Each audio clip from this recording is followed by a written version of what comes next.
What is going on, Dan? Unfiltered, checking out Times of Grace, Live in Love. This comes from Greg.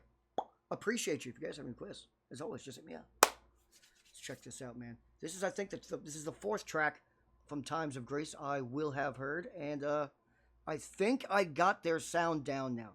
I think. Unless this one goes in a drastically different direction, I think I'm getting a gist and a grasp of who they are.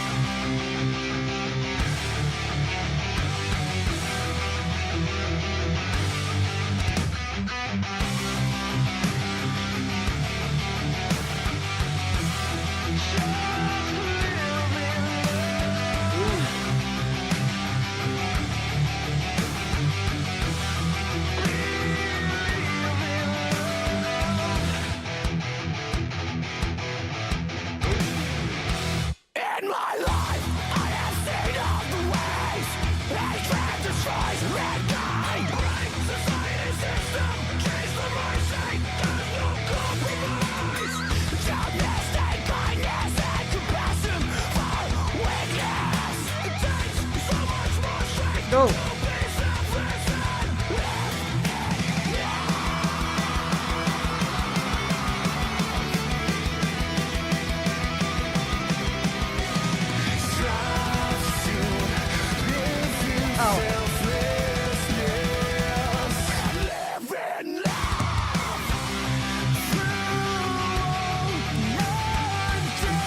That portion is definitely Killswitch Engage sounding.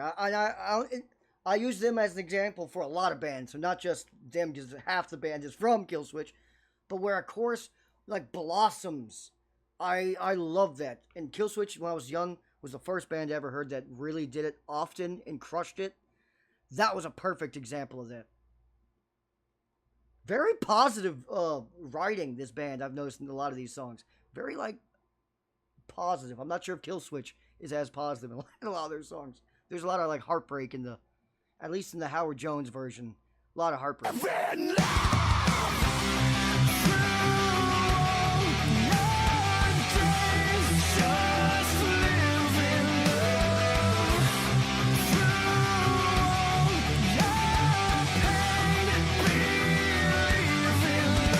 Wow.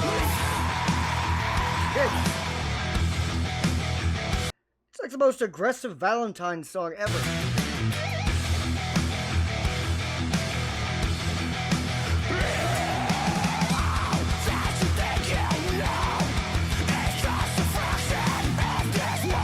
Facts.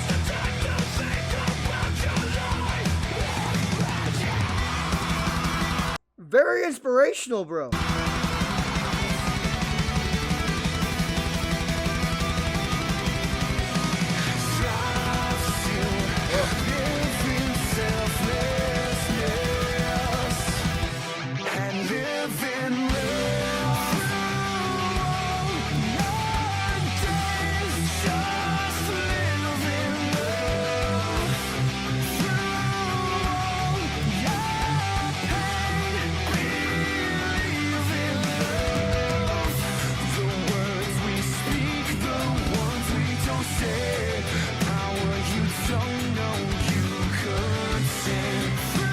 Good Lord.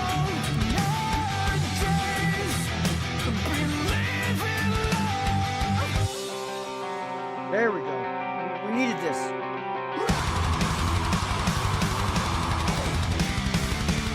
I was about to say, we need that little change of pace bridge, kind of like strips everything down, and immediately they said, fuck off.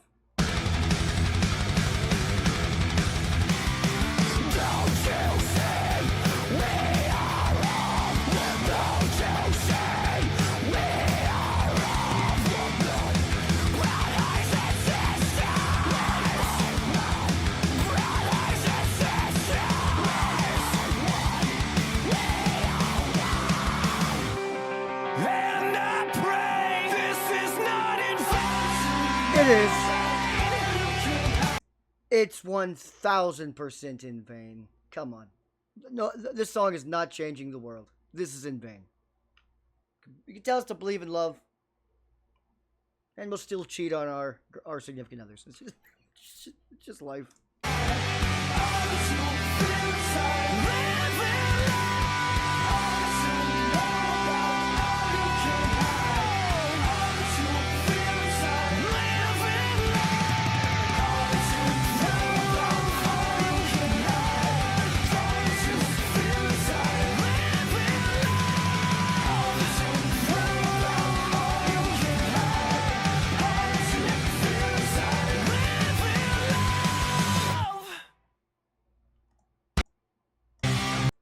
That song rides a fine line. It rides a fine line because that's the first one of the 4 I've heard so far that there's no fucking way Killswitch Engage could do. Just couldn't do it. Couldn't do it. Mainly actually for many reasons. The sound overall, it just doesn't fit a Killswitch vibe, and it just doesn't. Just the overall flow, I'd be shocked. And 2, lyrically, I won't say too inspirational, but kind of. You know what I mean? Like, it's okay to be inspirational, but they were riding a fine line here with some of their moments.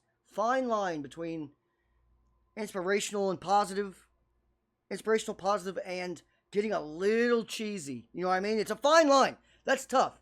Like, when bands do songs like this, they're tough. Because especially when you're a metalish band, it gets tough. You know what I mean? And you're going to turn off a lot of your fan base. You just will. It's just what's going to happen. But for this band, it probably works. For Killswitch, there's no way it would work. There's no fucking way. Here it works, but it's still fine line between cheesy and motivational. You know what I'm saying? Some parts worked, some parts were overdoing it. And it's a damn shame because they actually were giving me the round type of finale that I've been asking for right at the end. And we had a good bit of harsh vocal to start us off. Like some of the most harsh vocal I've heard from Times of Grace so far. But then lyrically went to a middle pocket here where they were repeating like love too much. And getting to like we are all brothers and sisters. Like we got the message, but you gotta really write the lyrics to word it in a way that doesn't come off a little on the cheese side. And this one did have a little Velveeta, especially towards the middle-ish end part. Beginning of Act 3, I guess. It was riding a fine line. Very dangerous world to live in as a songwriter for metal music. It's a fine line. Fine line. But did sound good, and I did look up, I think his name is Adam, the guitarist and vocalist here. I thought I heard something. Like, shit, and I'm alone. Like, what? But anyway, in Killswitch Engage, he's also listed as vocals, not backing vocals. That tells you I need to listen to more Killswitch Engage. It's been too long. This man, and they said he's been doing it since 1999, so even during to present. So even during the Howard Jones era, he was still vocals. I gotta see if I can recognize his voice there.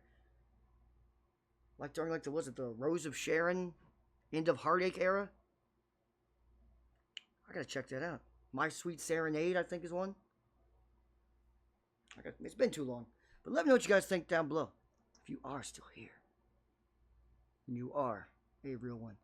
And there's something about his guitar in both bands. You just know it's him. There aren't many guitarists like that. To where even if I went in blind and I didn't know they were from Killswitch Engage, and he didn't even have the same singer. Just insert anyone else. Just having that guitarist, I know it's him. I never knew his name till like today, because I looked it up. But you could just tell it's him by the sound. And that's rare. Love that.